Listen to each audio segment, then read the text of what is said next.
ఇవాళ భారతదేశ ఆర్థిక వ్యవస్థ ప్రపంచ దేశాలలో 4వ స్థానానికి చేరిందని, దానికి ప్రధాని నరేంద్ర మోడీ యొక్క విధానాలే కారణమని చెప్పి గత 2-3 రోజులుగా పెద్ద ఎత్తున డబ్బా కొడుతూ ఉన్నారు. ఈ డబ్బా కొట్టడంలో రాష్ట్రంలో మరి చంద్రబాబు నాయుడు గారు ముఖ్యమంత్రి గారు, ఉప ముఖ్యమంత్రి గారు కూడా ముందు పీఠంలో ఉన్నారు. పవన్ కళ్యాణ్ అయితే ఆయన నిన్నగాక మొన్న అధికారంలోకి వచ్చాడు కాబట్టి ఆయనకి పాపం అన్ని బాగా కనపడవచ్చు.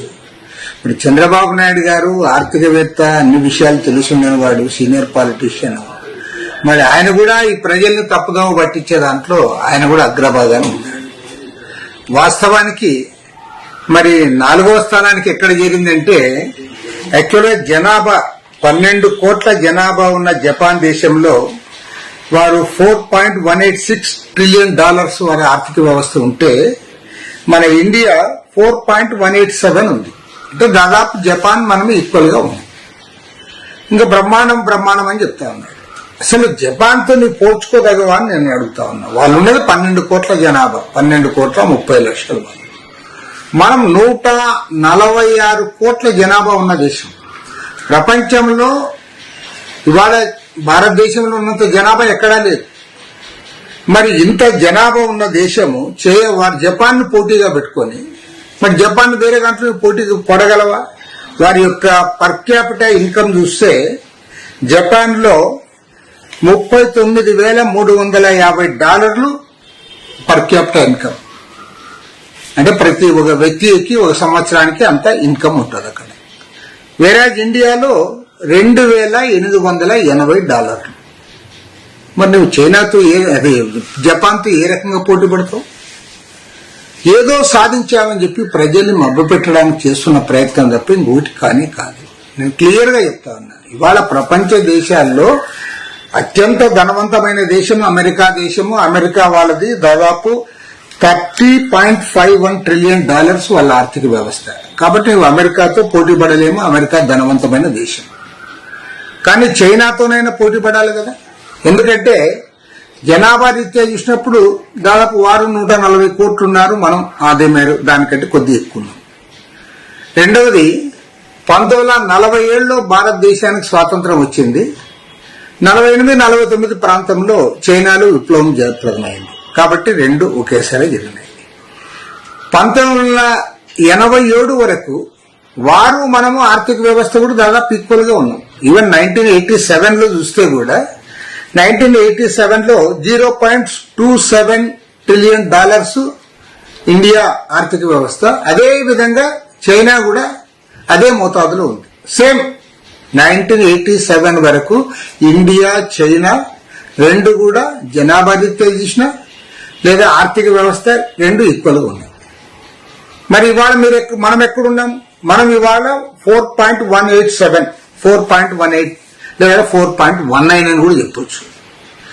మరి ఇవాళ చైనా ఎక్కడుంది? China $19.23 trillion, $19.23 trillion. అంటే మనం ఎక్కడున్నాము, వారెక్కడున్నాము? మనం పోటీ పడాల్సింది ఎవరితోనా? నువ్వు చైనాని గురించి మాట్లాడకుండా, అమెరికాని గురించి మాట్లాడకుండా, పోనీ అమెరికా గురించి మాట్లాడలేదంటే there is some meaning.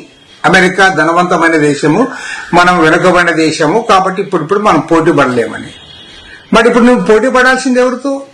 $19.23 trillion ఆర్థిక వ్యవస్థ ఉన్న చైనాతో పోటీ పడాలి తప్ప జపాన్ కంటే మేము ఎక్కువ ఉన్నాం. జపాన్ కంటే నువ్వేంట్లో ఉన్నావు? జపాన్ 12 కోట్ల జనాభా ఉన్న దేశము, నువ్వు 146 కోట్ల జనాభా ఉన్న దేశము.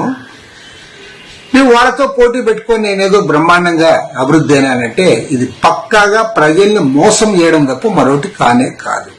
పైగా నరేంద్ర మోడీ ఏదో డెవలప్ చేశాడని చెప్తాను. నరేంద్ర మోడీ ఏం డెవలప్ చేశాడంటే క్లియర్ కట్ గా చెప్తా ఉన్నాం. నరేంద్ర మోడీ గారు ఈ దేశానికి ప్రధానమంత్రి అయ్యే నాటికి మన భారతదేశానికి ఉన్న అప్పు 84 లక్షల కోట్లు. అది విదేశీ అప్పులు, స్వదేశీ అప్పులు రెండు కలిపితే.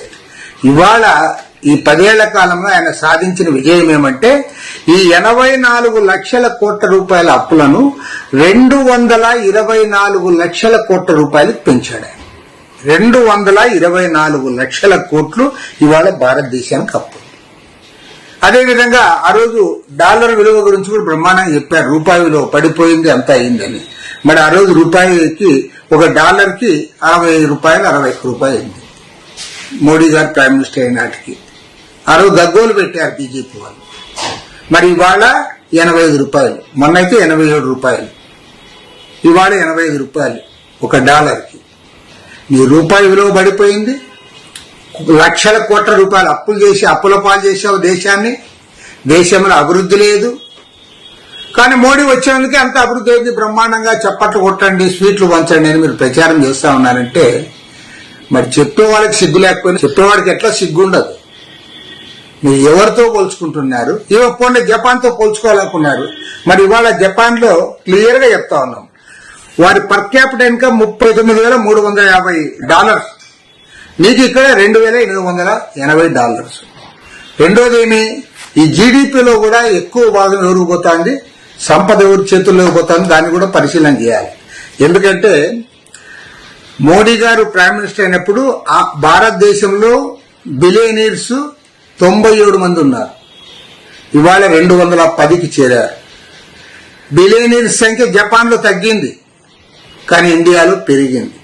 కాబట్టి ఏమంటే భారతదేశంలో ఇవాళ ఆర్థిక అసమానతలు విపరీతంగా పెరిగిపోతా ఉన్నాయి. ఎందుకంటే ఇవాళ 1% జనాభా చేతుల్లో 40% సంపద పోగుపడింది. మరోవైపు భారతదేశంలో కింది నుండి 50% మంది జనాభా చేతుల్లో 3% సంపద మాత్రమే ఉంది. అంటే వారు పేదలు మరింత పేదలుగా మారుతా ఉన్నారు. బిలో పావర్టీ లైన్ నుంచి వారు పైకి రావడంలా వారి సంపద అంతా కూడా కొద్ది మంది చేతుల్లోకి పోతా ఉంది. ఇవాళ బిలియనీర్ల సంఖ్య కూడా విపరీతంగా పెరిగిపోతా ఉంది. ప్రపంచంలో ఉన్న అత్యంత ధనవంతుల్లో ఒకరిగా అంబానీలు అదానీలు ఎదిగిపోతా ఉన్నారు. కాబట్టి కార్పొరేట్లకు ఊడిగం చేశావు, దేశాన్ని అప్పుల పాలు చేశావు, రూపాయి విలువ తగ్గించావు, పేదరికాన్ని పెంచావు, నిరుద్యోగ సమస్యను పెంచావు, ధరలు పెంచావు, నీవు చెప్పినట్టుగా బ్లాక్ మనీ వెనక్కు తెప్పించడంలో విఫలమయ్యావు. ఇలాంటి విఫల ప్రధాన్ని పట్టుకొని బ్రహ్మాండంగా ఉంది దేశమని మీరు అబద్దాలు ప్రచారం చేస్తా ఉన్నారు. ప్రజలందరూ కూడా దీన్ని గుర్తెరగాలని చెప్పి విజ్ఞప్తి చేస్తున్నారు.